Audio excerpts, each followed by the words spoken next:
दीपक बुलबुल से बोला, अरे यार रानी, तुम एक तो इतनी सावली हो, ऊपर से ये काली साड़ी तुमने पहन ली। अब ये अच्छी दिखेगी क्या तुम्हारे ऊपर? एक तो पहले ही तुम्हारे रंग को देखकर लोग इतने ताने मारते हैं। दीपक ने इतना कहा ही था कि बुलबुल की सास भी बीच में आ धमकी और कहने लगी, हाँ बेटा, तुम सही कह रहे हो, लेकिन अगर यही बात मैं तेरी बीवी को बोलती तो ये कहती कि मेरी सास भी बोलती रहती है हमेशा। लेकिन सच में ऐसा लग रहा है जैसे काले कौए को काला टीका लगा दिया हो किसी ने। पति और सास की ऐसी बातें सुनकर बुलबुल बहुत दुखी और उदास हो गई। वो काली नहीं थी, बस थोड़ी सी सांवली थी, बाकी नाक नक्शे में बहुत अच्छी थी। पर पति और सास दोनों ही कलर को लेकर बुलबुल को हमेशा ताना मारते रहते थे। दीपक वैसे तो दिल का साफ था, बुलबुल को अगर कोई कलर को लेकर जरा भी बोलता तो उसे बिल्कुल भी अच्छा नहीं लगता था, इसलिए वो भी तुरंत सुना देता था लोगों को, ताकि वो और ज़्यादा आगे ना बोले। लेकिन जब वो भी बुलबुल को कुछ बोलता था तो उसे इस बात का भी बाद में बहुत पछतावा होता था। पर दीपक की माँ तो घर में हमेशा कड़वाहट ही रखती थी, और आज भी कुछ ऐसा ही हुआ। घर में कोई फंक्शन रखा गया कि बुलबुल की सास उसे सुबह से ही भाषण देने लगी, ये नहीं हुआ, वो नहीं हुआ, जल्दी करो। बुलबुल वैसे ही अंदर से बेचारी बहुत घबराई हुई थी, उसका चेहरा भी शांत था, वो अंदर से बहुत दुखी भी थी। यहाँ दीपक खुद पर बहुत शर्मिंदा था, उसने बुलबुल को इतना भला बुरा जो कह दिया था। वो अब बुलबुल से अपनी नज़रें तक नहीं मिला पा रहा था। फिर वो उठकर अपने काम पर चला गया। दीपक ने देखा कि बहुत सारी महिलाएं काली साड़ी पहनकर सड़कों पर चल रही हैं, और कई औरतें उनमें काली भी थी और कई गोरी थी, लेकिन उन सारी औरतों पर वो काली साड़ी अच्छी लग रही थी देखने में। फिर मैंने बुलबुल को क्यों ऐसा बोल दिया कि वो काली साड़ी में अच्छी नहीं लग रही? दीपक को अपने आप पर गुस्सा आ रहा था। वो मन ही मन कुर्ते अपने ऑफिस जाने लगा।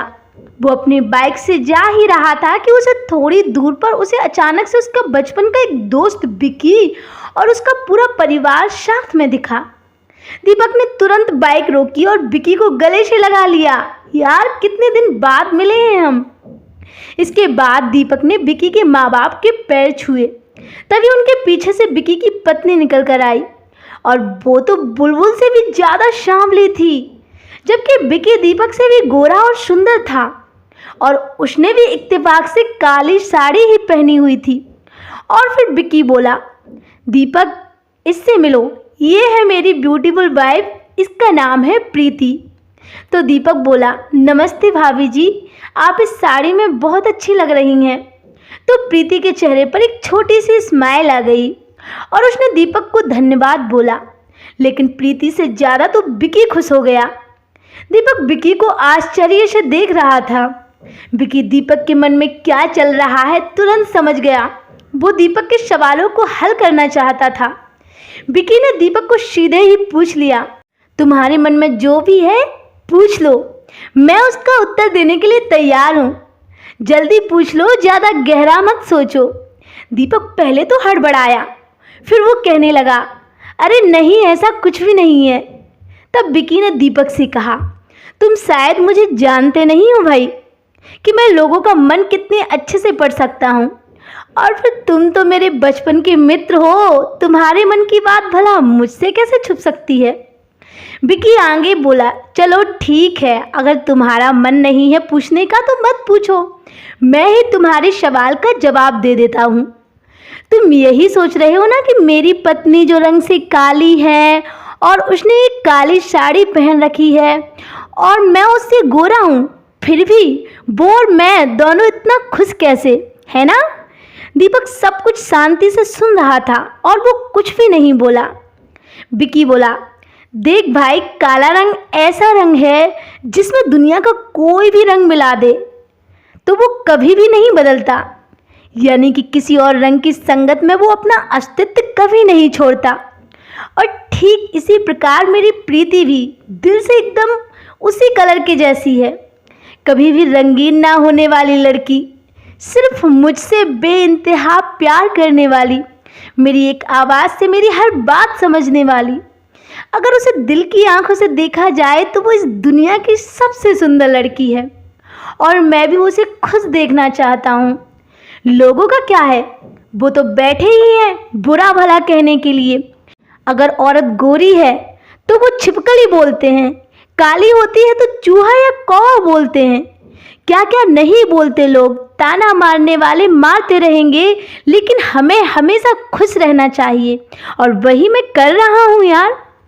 वो जब तैयार होकर मुझसे पूछती है कि मैं कैसी दिख रही हूँ और मेरे सिर्फ इतना बोलते ही कि तुम बहुत प्यारी लग रही हो, उसके चेहरे पर एक प्यारी सी मुस्कान आ जाती है और वो स्माइल देखकर मुझे सकारात्मक ऊर्जा मिलती है। कम से कम वो मेरी वजह से खुश तो होती है। और आज जब हम घर से बाहर निकले तो किसी ने प्रीति की तारीफ की तो किसी ने ताने मारे, लेकिन हमें उन लोगों की बातों से कोई फर्क नहीं पड़ता, क्योंकि हम उनकी वजह से घर से बाहर निकलना तो छोड़ नहीं सकते। हम जैसे भी हैं खुश हैं और शुक्रिया अदा करते हैं ऊपर वाले का कि ऊपर वाले ने हमें इतनी अच्छी और प्यारी पत्नी दी है। विकी की ये बातें सुनकर दीपक तो जैसे एकदम सुन्न सा रह गया और फिर वो सब अपने घर चले गए। दीपक को अपने आप से नफरत हो रही थी। वो सोचने लगा कि वो सच में कितना गलत था, बुलबुल को कितना दुख दिया है उसने। और फिर उसने एक फैसला लिया कि अब मुझे ही अपनी भूल सुधार कर उसे माफ़ी मांगनी होगी। अपना ऑफिस का काम निपटाकर वो एक साड़ी की दुकान पर गया और वहाँ से उसने बुलबुल के लिए एक बहुत ही खूबसूरत काले रंग की साड़ी खरीद ली और घर गया। घर जाने के बाद उसने देखा कि बुलबुल एकदम शांत बैठी थी। उसने बुलबुल को आवाज़ दी और वो साड़ी उसके हाथों में दे दी। बुलबुल आश्चर्यता से दीपक की ओर देखने लगी। तभी दीपक बोला, अब देखती ही रहोगी या खोल कर भी देखोगी? उसने जैसे ही वो बॉक्स खोलकर देखा तो वो सुंदर सी साड़ी देखकर खुशी से उछल पड़ी। उसे यकीन नहीं हो रहा था कि दीपक उसके लिए इतनी सुंदर और वो भी ब्लैक साड़ी लेकर आया है। वो बहुत खुश हुई। बुलबुल, मैं ये तुम्हारे लिए लेकर आया हूँ और हाँ, मुझे माफ़ कर दो। लोगों और माँ की बातों में आकर मैं तुम्हें हमेशा भला बुरा बोलता हूँ। खरा सौंदर्य एक किस्में है, ये मैं भूल गया था। वैसे तुम्हें काली रंग की साड़ी पहनना बहुत अच्छा लगता है ना, पर मैं हमेशा तुम्हें टोकता रहा। पर अब मुझे समझ में आ गया कि किसी भी रंग में रंगते वक्त मन साफ हो तो खूबसूरती निखरती है। अब से जैसे तुम चाहती हो वैसे ही जियो। मैं तुम्हें कभी कुछ नहीं बोलूँगा। और हाँ, सचमुच तुम मेरे लिए बहुत सुंदर हो, इस दुनिया की सबसे प्यारी पत्नी। तुम्हारे रंग पर अच्छा लगता है ये काला रंग। बुलबुल के चेहरे की लाली और भी ज़्यादा बढ़ गई थी। दीपक की बातें सुनकर वो शर्मा कर दीपक को बोली, आप माफ़ी मत मांगिए, आपने मुझे समझा, मेरे लिए यही बहुत है। दीपक ने बुलबुल का मुस्कुराता हुआ चेहरा देखा और उसके बदले हुए विचारों से दीपक बहुत खुश हुआ। मन ही मन में दीपक ने विकी को धन्यवाद किया, क्योंकि ये परिवर्तन सिर्फ विकी की बातों से ही हुआ था। दोस्तों, खूबसूरत दिखने के लिए खूबसूरत दिखना जरूरी नहीं है, बल्कि खूबसूरत सोच होना जरूरी है। इंसान का अगर मन सुंदर है तो इससे कोई फर्क नहीं पड़ता कि वो किस रंग का है।